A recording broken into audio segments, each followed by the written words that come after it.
शुरू करते हैं पहला सवाल। 65 मल्टीप्लाई 12 है, डिवाइड है, अब ब्रैकेट है, तो जब ब्रैकेट आ रहा है तो हम ब्रैकेट को पहले सॉल्व करेंगे। तो 3 का भाग 180 में कितना हुआ, 60 हो गया।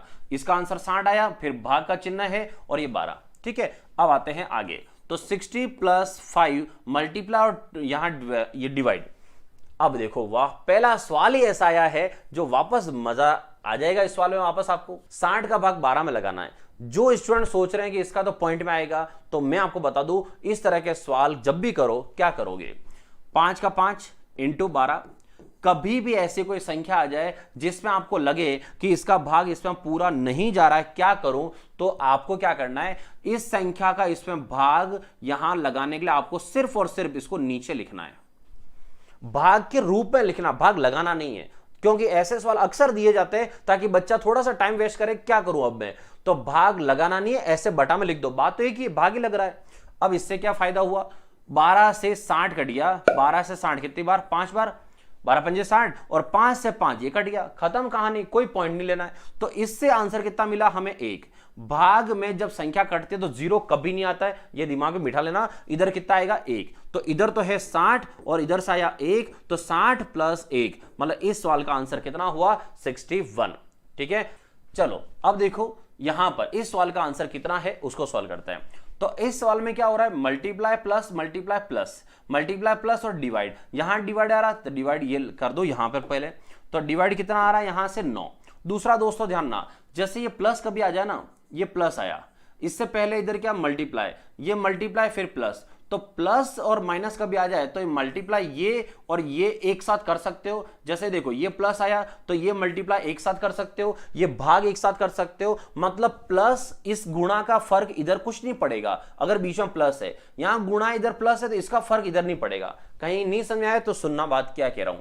7 × 9 63 कर दो, प्लस का प्लस रखो, प्लस और गुणा में पहले गुणा हो रहा तो 12 × 2 24 कर दो, फिर प्लस का प्लस रखो और 3। तो कहने का मतलब हुआ कि दोनों गुणा एक साथ कर लो, अलग अलग मत करो। 12 × 3 36, ये 36 कर दिया, फिर यहां प्लस का प्लस।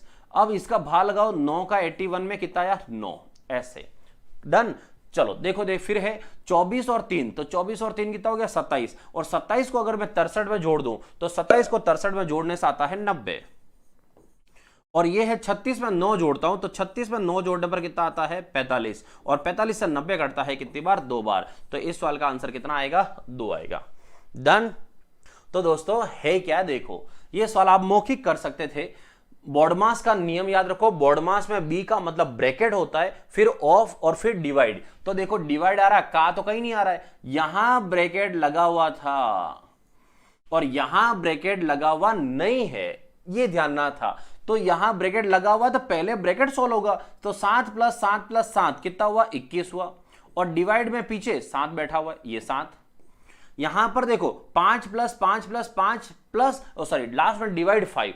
अगर आपने यहां पर 5 5 5 तीनों को जोड़ के 15 कर दिया है तो इसका मतलब आपने गलती करी है।